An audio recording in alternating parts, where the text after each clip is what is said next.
오늘 주신 본문 말씀을 함께 보시겠습니다. 누가복음 2장 1절부터 7절까지의 말씀입니다. 제가 먼저 1절을 읽습니다. 이때 가이사 아구스토가 영을 내려 천하로 다 호적하라 하였으니 이 호적은 브레뉴가 수리아 총독되었을 때 처음 한 것이라.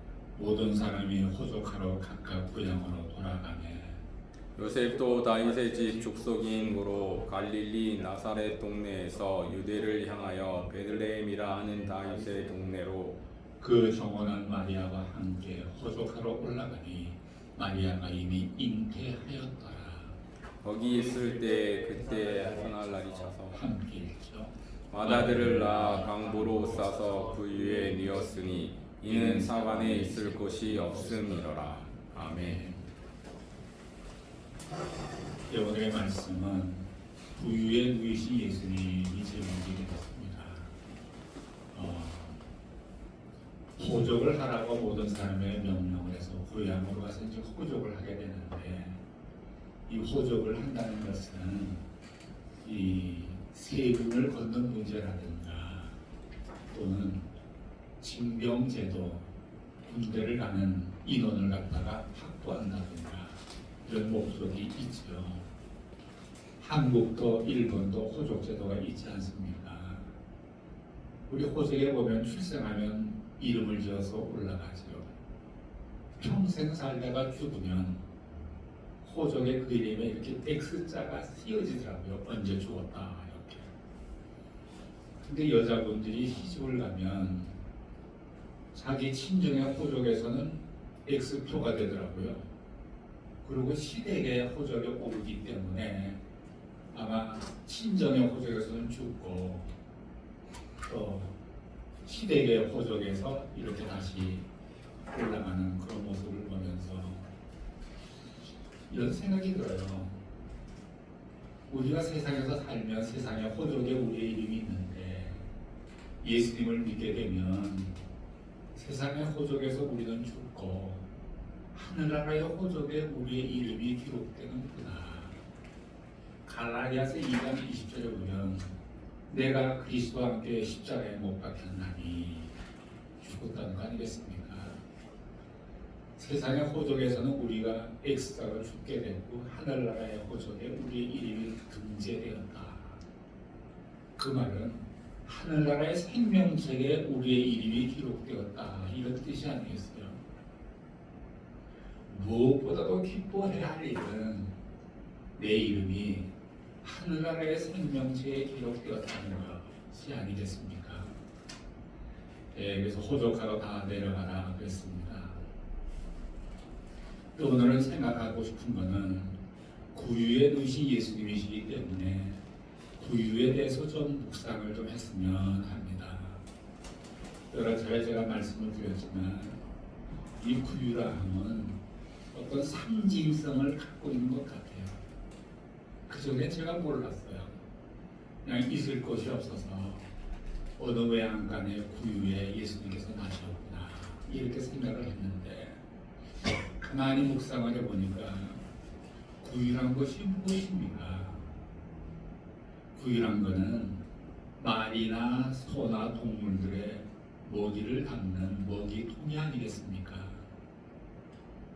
제가 고등학교 때는 그 말들이 있는 그 마사를 좀 다닌 적이 있었어요. 그 구유를 많이 봤습니다. 참 구유를 보면 한 번도 씻지 않고 계속 먹이를 거기다 얹어주는데 거기 좀 아주 좀 그 역겨운 냄새가 나요. 부패한 냄새가 나요. 그런 것이 구유예요. 근데 예수님께서 이러면서 태어나셨구나. 예수님께서는 태어나시자마자 구유에서 그 오염되고 역겨운 냄새가 나는 공기를 호흡하셨다는 거예요. 우리가 아이가 태어나면 신선한 공기를 호흡하지 않습니까? 예수님은 역겨운 냄새가 나는 오염된 공기를 태어날 때부터 호흡하셨다. 또 어떤 의미가 있는 것 같아요. 그래서 말구유를 가만히 생각해 보니까 이것이 무엇을 상징하는가 묵상해 보면 그렇구나. 인간의 마음이 참 더럽고 음모를 꾸미고 음행과 간음이 있고 질투와 시기가 있고 인간의 마음속에야말로 참 이렇게 역겨운 냄새가 나는 썩은 냄새가 나는 것이 바로 인간의 마음이 아닌가. 그러니까 말구유라는 것은 여기서 나오는 구유라는 것은 인간의 마음을 상징하고 있구나. 이렇게 생각이 되는 거예요. 그래서 예수님께서 인간의 마음속에 들어오시기 위해서 태어날 때부터 구유로 오신 것은 참 상징적이다. 이런 생각이 들어요. 예수님께서 요한복음 3장 20절에 이렇게 말씀하셨어요. 볼지어다. 내가 문 밖에 서서 두드리노니 누구든지 내 음성을 듣고 문을 열면 내가 그에게로 들어가 그로 더불어 먹고 그는 나로 더불어 먹으리라. 이렇게 말씀하셨어요. 예수님께서는 우리 마음속에 이렇게 더러운 대로 들어오시겠다는 거예요. 그때 억지로 들어오시는 건 아니에요. 우리가 문을 여셔야 들어오시는 거예요. 근데 우리는 예수님의 음성을 듣고 마음의 문을 열기는 커녕 안에서 문고리를 꽉 잡아당기는 모습은 아닐까 이런 생각을 해봐요. 저는 어릴 때부터 교회를 다녔습니다. 10대, 20대 결혼하고 청년부가 되고 30대 교회를 다니는데 성경 공부도 하고 그러는데 예수를 만나야 된다는데 난 만난 일이 없는 거예요. 성령을 받아야 된다는데 성령 받을 일이 없는 거예요. 그러니까 나는 그냥 교회 뜰만 밟고 한 20-30년 신앙생활을 한 거예요. 목사님도 나를 교회로 인도한 우리 어머니도 나를 예수님을 만나게 하는 데는 성공시키지를 못했어요. 그래서 나이가 30대 중반부터 갈등이 생긴 거예요. 이건 아닌데 이건 아닌데 나도 성령 받고 예수를 만나야 되는데 어떡하면 되나. 그리고 결심을 했습니다. 매일 아침마다 기도하자. 기도 제목은 예수님 나를 한번 만나주세요. 이게 기도 제목이에요. 또 어떤 사람 또 딴 걸 갖고 기도 제목을 갖고 있더라고요. 김요셉이라는 목사님이 계시는데 혹시 그분의 간증을 여러분 들으셨는지 모르겠는데 이분이 이제 젊었을 때 독일로 유학을 갔어요. 독일의 신학교에 유학을 갔지만 여러분 신학하고 신앙은 다릅니다. 신학은 신을 연구하는 학문이에요. 신앙은 예수를 믿는 믿음을 신앙이라고 해요. 신학과 신앙은 다른 거예요. 그래서 예수를 뜨겁게 사랑하고 믿는 우리 젊은이들이 그런 신앙을 가진 젊은이들이 신학교 가서 신학을 배우면서 많은 갈등을 느끼기도 합니다. 이분이 독일에서 공부를 하는데 신학교에서 공부를 하는데 어느 날 신학교 교수가 이렇게 질문을 하더래요. 학생들에게 여러분들 가운데 아직도 예수가 죽음에서 부활했다는 것을 믿는 사람이 있는가? 있으면 손 좀 들어봐. 아무도 안 들던데요. 그런 신학교 분위기예요. 그래서 이 김요셉 목사가 신학생이었죠. 자기도 그런 믿음은 없지만 그래도 갈등이 생기더래요. 그래서 이분이 기도 제목을 하나 만들었는데 이런 기도를 하기 시작했어요. 예수님께서 부활하셨고 하나님께서 살아계시다면 내 손을 한번 막 만져주세요. 이게 기도 제목이 됐어요, 이 사람. 그래서 이 사람 밤에 잘 때에 한 손은 꼭 바깥에 내놓고 잤어요. 밤에 잘 때 혹시 만져주실지 모르니까 그 정도로 열심히 했어요. 그래서 이 사람은 신학교를 졸업을 하고 한국으로 돌아갔습니다. 독일에서 신학을 하고 왔다 그래서 이 사람이 어떤 이제 세미나에 초청을 받아서 세미나 강사가 돼서 말씀을 전하는데 거기는 대저자단 목회자들이 와서 있는 곳인데 말씀을 전하는데 이 목사님들이 하나 둘 다 나가더래요. 빈자리가 된 거예요. 이 사람은 독일에서 자유주의 신학을 들었기 때문에 영 사람들이 받아들일 수가 없는 거예요. 다 나가버렸어요. 자, 이제 자기가 신학도 공부해 왔고 한국에 와서 사역도 해야 될 텐데 이게 어떻게 되는 건가. 그러던 차에 그의 친구 하나가 이렇게 제안을 했어요. 자네가 사역할 수 있는 곳이 딱 한 곳 있는데 그것이 어디인지 물어보지 말고 무조건 나를 따라가겠느냐. 얼마나 기뻐요. 이렇게 다 사람들이 나가는데 나한테 사역지를 준다니까 너무 반가웠고 그럼 내가 따라가지. 그래서 따라갔어요. 밤새 동안 차 타고 또 버스를 갈아타고 갔는데 이제 동이 틀 이렇게 시간이 되어 왔는데 이렇게 말을 하는 거예요. 그 친구가 자네의 사역은 오늘 이 교회에서 새벽 기도를 인도하는 것부터 시작이다. 그래서 도착해갖고 아직 좀 깜깜한데 교회가 보니까 교회가 아름다워요. 교회에 들어가서 강대상에 올라가서 이제 기도를 하고 있는 거예요. 이제 새벽 기도 시간이 돼서 불이 켜졌어요. 전에 나가서 이제 말씀을 전하라고. 그래서 이 사람이 나와서 강대상에 딱 서서 말씀을 전하려고 이렇게 사람들을 보니까 너무 놀라서 이 사람은 넘어질 뻔했대요. 어떤 사람은 코가 없고 손가락이 뻗어나고 전부가 다 문둥병자들이 있대요. 알고 보니까 거기가 문둥병자들만 모여 사는 소록도에 있는 소록도 교회라는 겁니다. 너무 놀래갖고 상상도 못했는데 자기가 말씀을 어떻게 전했는지도 모르겠대요. 어떻게 끝낸지도 모르겠대요. 일단 새벽기도가 끝나고 날이 허해졌고 문을 열고 바깥으로 이제 나가는데 또 한 번 놀라는 거예요. 큰 문둥병자들이 일렬로 쫙 서 있더래요. 우리 교회 목사가 오랫동안 없었는데 드디어 우리 목사님 오셨다. 너무 기뻐갖고 인사를 하려고 한 줄을 쫙 섰대요. 그래서 이 김여세 목사님이 어떡합니까? 인사해야죠.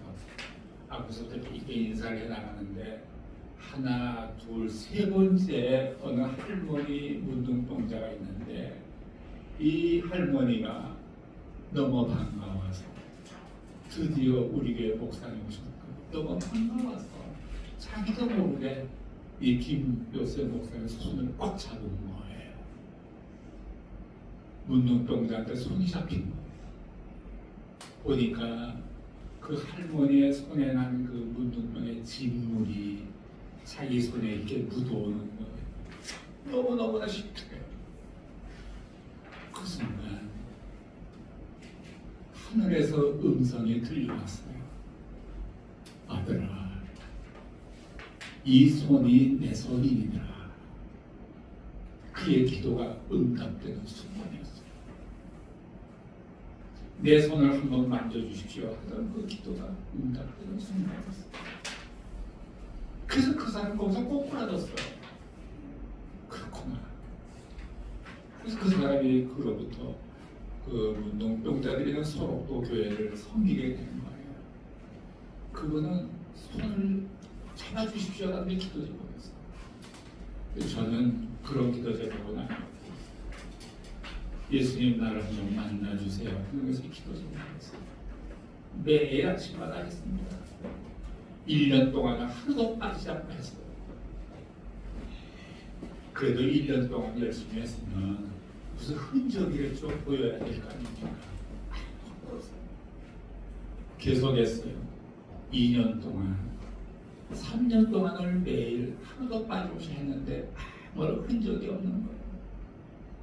저도 조금 지쳤어요. 그래서 제가 아내에게 말했습니다. 예수님 나를 만나달라고. 내가 3년 동안 하루도 빠지지 않고 기도했는데 아무것도 보이는 게 없어. 이제 나 그만할까봐.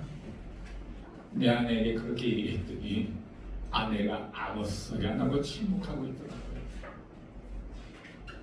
그래서 제가 3년 하고 그만두려고 그러는데 3년의 세월이 아깝더라고요.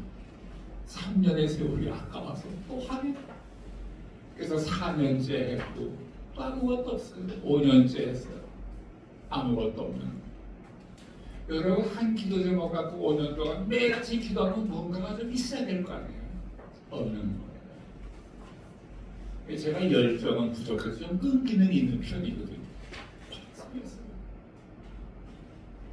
그래서 6년 됐는데 거의 6년 돼 끝날 무렵에 어느 날 아침 그게 1986년 12월이었어요.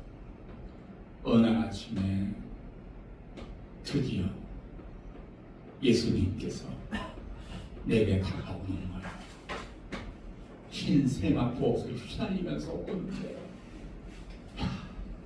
오늘 내가 예수님을 만나는구나. 근데 이게 웬일입니까? 예수님이 가까이 오시는데 제가 이렇게 말하는 거예요. 예수님 그만 오세요. 제게 가까이 오시면 안 됩니다. 예수님은 딱 걸음을 멈추시더라고요. 그날 제가 예수님 만나는 거 실패했어요. 그 이튿날도 새벽에 기도하면 또 오세요. 또 내가 거절하는 거예요. 제 마음속에는 이런 게 있었어요. 정말 나는 꽤 괜찮은 사람인 줄 알았는데 걸어가신 분이 가까이 오니까 내가 얼마나 더러운지 알겠다. 정말 내가 말구유 같은 마음으로 하는 걸 알겠더라.